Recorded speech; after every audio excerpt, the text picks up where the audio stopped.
Bismillahirrahmanirrahim. Assalamualaikum warahmatullahi wabarakatuh. Terlebih dahulu, izinkan saya untuk memperkenalkan diri. Nama diberi Najwa Insyirah binti Muhammad Yusof. Saya merupakan seorang pelajar jurusan Kejuruteraan Mekanikal di Universiti Malaysia Pahang. Dan tetamu bersama saya pada hari ini merupakan seorang guru dari Sekolah Menengah Kebangsaan di Negeri Sembilan. Salam sejahtera Puan, apa khabar? Alhamdulillah baik. Pertama sekali, tak kenal maka tak cinta. Sudikah Puan menceritakan kepada kami serba sedikit mengenai latar belakang diri Puan? Okay, saya Hadina binti Muhammad Idris. Sekarang saya berumur 40 tahun dan bertugas sebagai seorang guru di Sekolah Menengah Anak-anak dan Pelajar Makmur dan sedang mengajar tingkatan 6 aliran agama. Hampir 20 tahun berkecimpung dalam bidang perguruan dan kini saya sedang tata di Taman Kopena, Senawang, Seremban. Usul. Okey, sebenarnya ayah dan ibu cikgu berasal daripada Rembang Negeri Sembilan. Namun disebabkan oleh ayah cikgu seorang bekas tentera, jadi memang tidak menetap di Rembang, berpindah randah. Akhirnya kami menetap di Senawang. Saya cikgu di rumah di area Senawang. Jadi Rembang tetap dalam ingatan. So kita dan adalah Rembang Most Wanted. Okay. Yang cikgu selalu laporkan yang mesti masa lapang. Yang pertama baca buku kot. Baca buku, suka baca buku, baca cerita-cerita dalam novel dan tak ketinggalan nonton drama Korea. Kena mengikuti arus masa Betul cikgu, betul. faham apa ini suka dan sebagainya.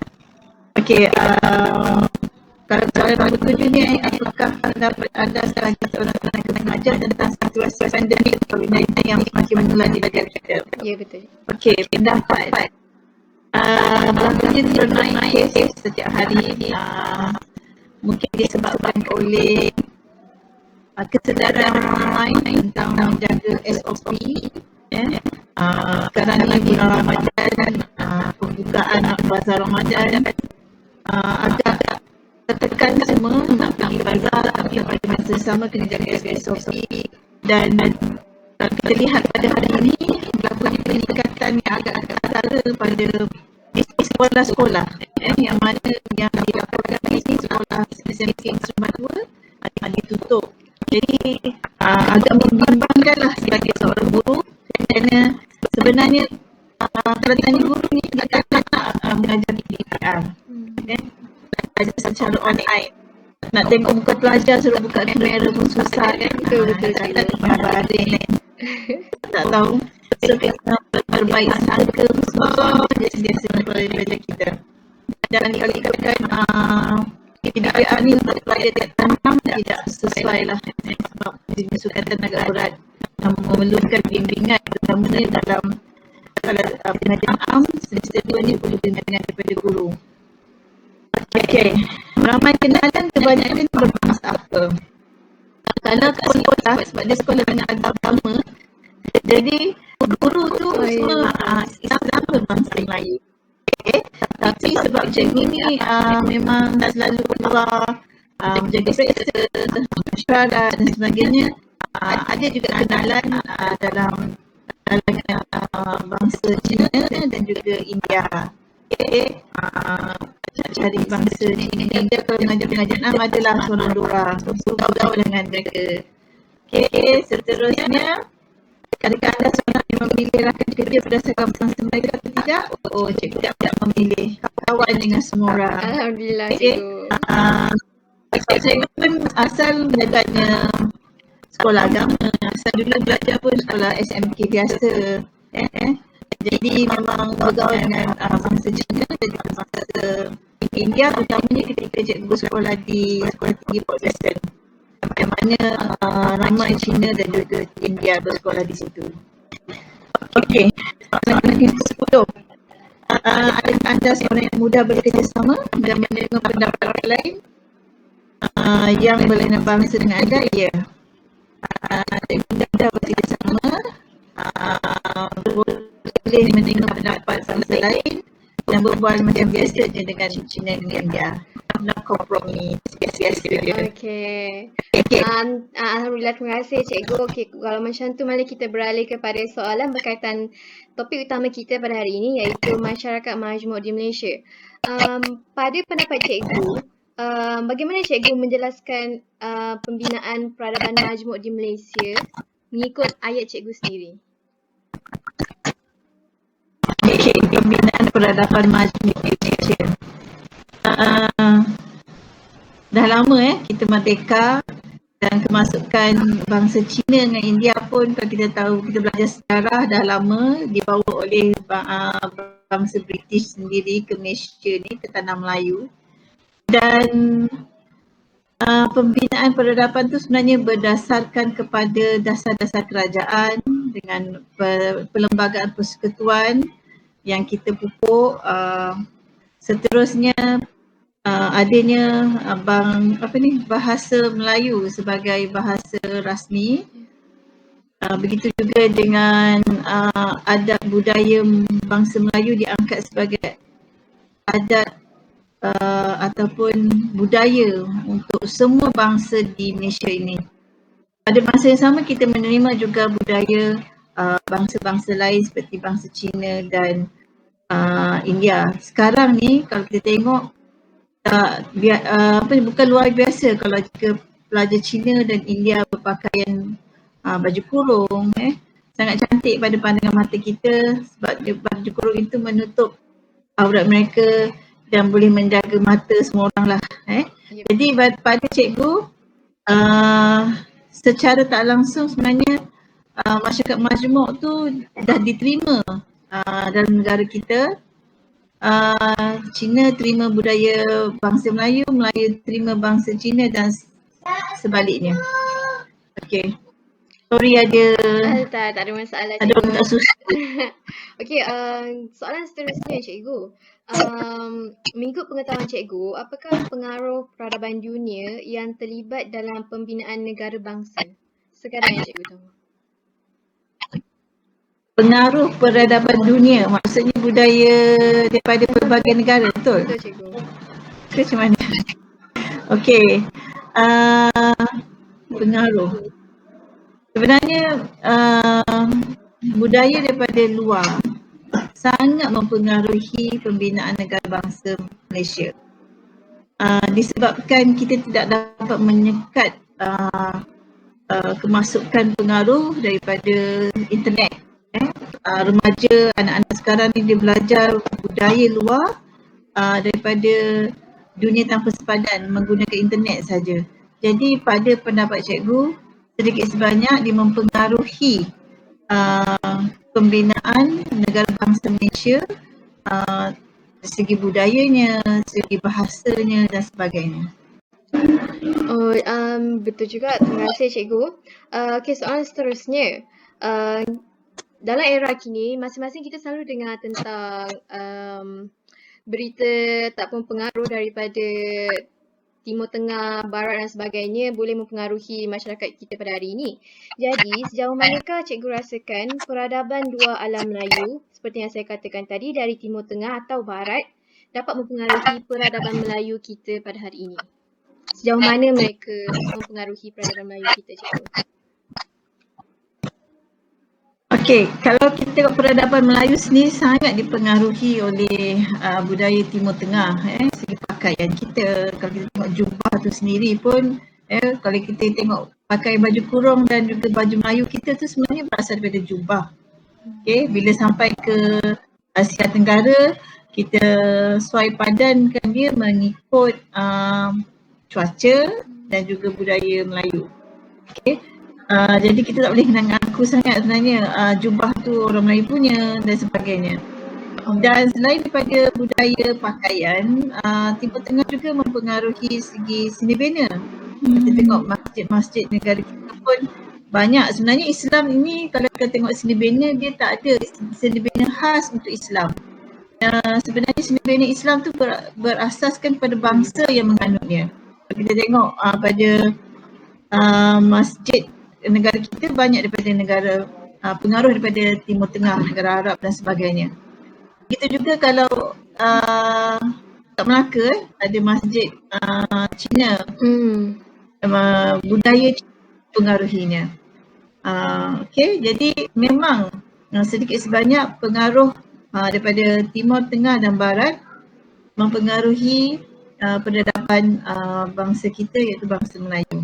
Okay, terima kasih Cikgu. Okay, soalan seterusnya. Bagaimana Cikgu rasa etika Asia yang berteraskan agama boleh mempengaruhi kehidupan sosial dan budaya masyarakat yang terdapat di negara kita ini? Etika Asia berteraskan agama mampu mempengaruhi. Okey. Agama, kalau kita cakap tentang agama Islam, sebenarnya agama itu sendiri mempunyai tata cara, mempunyai syarat-syarat, ada hukum-hukum tertentu. Seterusnya, dia mampu menyekat pengaruh-pengaruh negatif daripada Barat, ataupun kalau sekarang ni kita tengok pengaruh budaya Korea. Kita tak boleh cakap budaya Barat dia sekarang ni mempengaruhi masyarakat Malaysia. Ya Cikgu. Jadi sebenarnya agama tu sendiri benteng kepada pengaruh itu memasuki secara menyeluruh ke dalam masyarakat kita. Jadi pada pendapat cikgu, agama yang kukuh dalam masyarakat kita merupakan benteng kepada penularan yang lebih kepada budaya-budaya yang cikgu sebutkan tadi. Alhamdulillah. Okey, bagaimana pula pandangan cikgu tentang keberkesanan dalam membentuk negara bangsa sehingga hari ini? Keberkesanan seperti penguatkuasaan undang-undang ke atau arahan Perdana Menteri ke yang boleh membantu negara sehingga ke hari ini. Bagaimana keberkesanan dia tu? Keberkesanan tentang apa? Membentuk negara bangsa. Negara bangsa Malaysia lah kan? Ya, betul. Okey. Susah nak jawab soalan ni kan? Tak apa, cikgu boleh masa. Maksudnya jika dibandingkan dengan zaman atau tamadun yang sebelumnya, macam mana cikgu membezakan tamadun hari ini dengan tamadun yang sebelumnya? Itu saja. Tamadun maksudnya yang sekarang dengan zaman remaja cikgu macam tu ke? Terpulang kepada cikgu. Sama ada cikgu nak membezakan zaman sebelum kemerdekaan atau selepas kemerdekaan, terpulang kepada cikgu.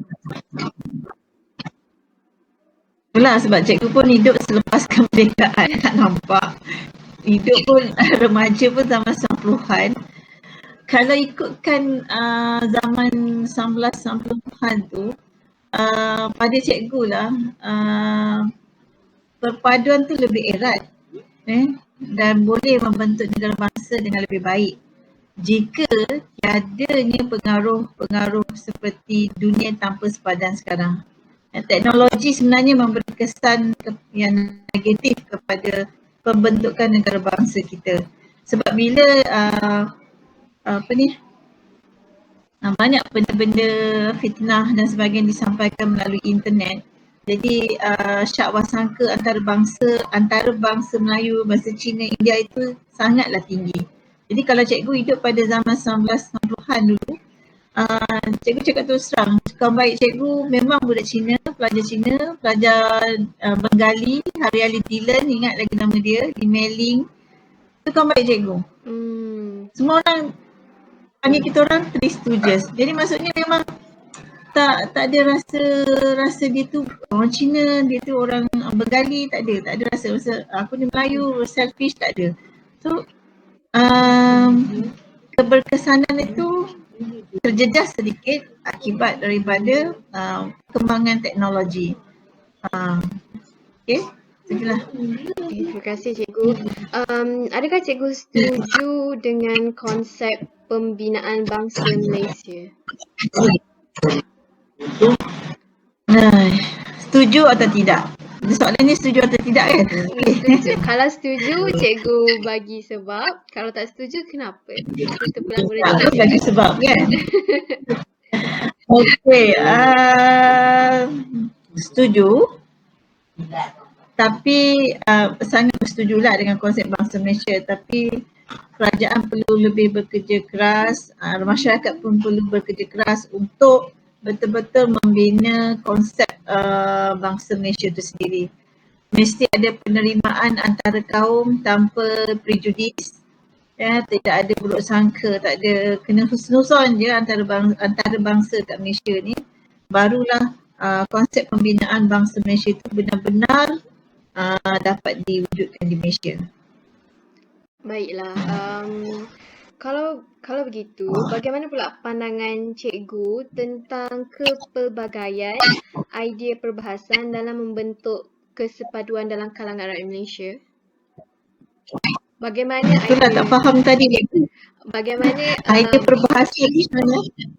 idea perbahasan ni yang dimaksudkan adalah kepelbagaian bahasa yang digunakan di Malaysia ini. Sebagai contoh, bahasa Cina, bahasa India, bahasa Melayu. Bagaimana bahasa-bahasa ini boleh menyatukan masyarakat di negara kita? Adakah boleh ataupun tidak? Pada pendapat cikgu, kalau kita nak pelbagaikan bahasa dalam Malaysia ini, memang agak sukar. Kita bagi contohlah, Indonesia dia berjaya menyatukan rakyat dia, dan kita tak kenal pun bangsa Cina, bangsa India kat sana. Yang kita tahu dia bangsa Indonesia. Kenapa? Sebab mereka daripada awal lagi dah menegaskan tentang bahasa Indonesia itu dipakai dan tidak menggunakan bahasa-bahasa ibunda bangsa-bangsa lain. Tak macam negara kita ada sekolah-sekolah jenis kebangsaan. Bila ada wujudnya sekolah jenis kebangsaan itu, mengutamakan bangsa itu akan jadi lebih kuat. Jadi susahlah nak wujudkan bangsa Malaysia itu sendiri. Kekangan untuk mewujudkan konsep pembinaan bangsa Malaysia itu sebenarnya daripada banyaknya bahasa dalam negara kita. Kalau kita tengok negara bangsa di Eropah, mereka satu bangsa, satu bahasa. Contoh Itali, dia negara dia Itali, bangsanya Itali, bahasanya pun Itali. Jadi wujudnya negara bangsa dia sangat kuat. Jadi itu yang agak sukar di negara kita kerana adanya pelbagai bahasa dan kerajaan memberi kelonggaran kepada pendidikan sekolah jenis kebangsaan Cina dan juga India. Sebab tu agak sukar untuk membina bangsa Malaysia. Betul cikgu. Bagaimana cikgu rasa bahasa rasmi itu boleh mengelakkan perpecahan antara kaum di Malaysia?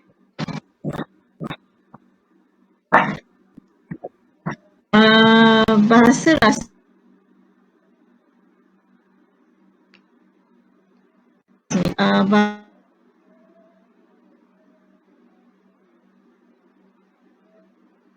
bahasa pun ada belajar bahasa Melayu ikut dia punya tahap. Namun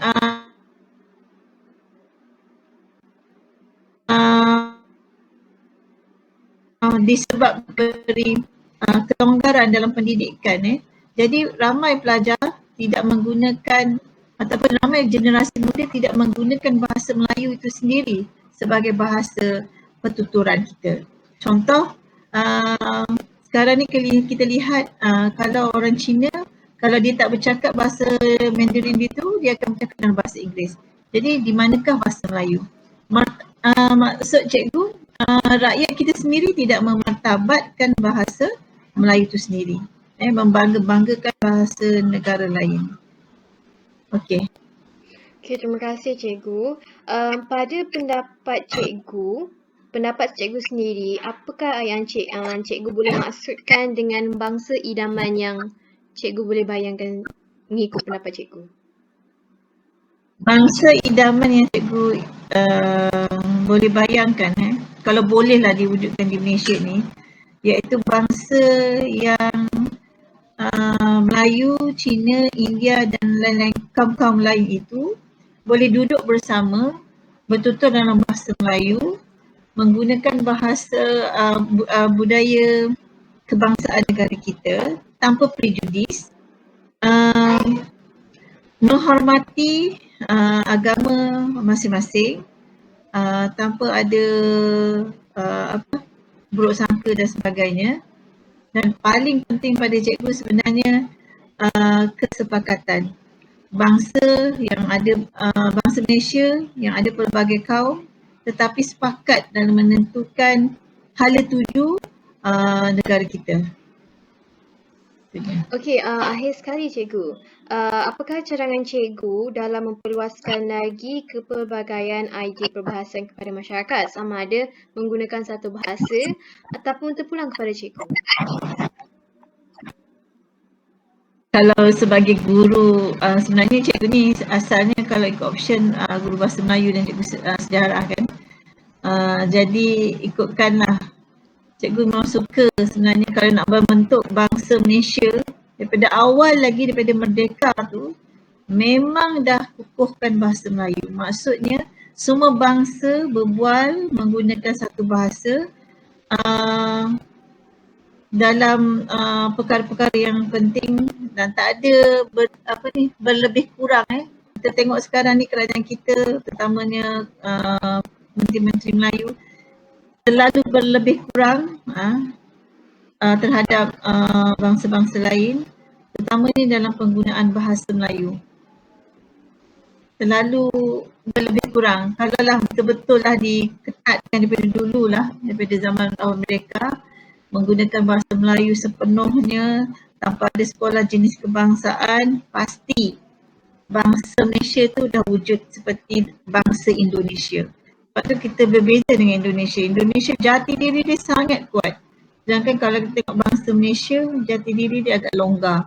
Kerana tiada kesepakatan, tak ada persefahaman antara satu sama lain. Okey. Alhamdulillah, tamatlah sudah sesi temu bual kita pada hari ini, cikgu. Ribuan terima kasih saya ucapkan kepada Cikgu Dina sendiri kerana sudi meluangkan masa bersama saya untuk ditemu ramah di bawah topik Masyarakat Majmuk di Malaysia. Saya doakan agar urusan cikgu dipermudahkan sepanjang berkhidmat untuk negara dan selamat maju jaya pada masa akan datang. Wabillahi taufiq wal hidayah. Wassalamualaikum warahmatullahi wabarakatuh. Cikgu. Okey Najwa, terima kasih.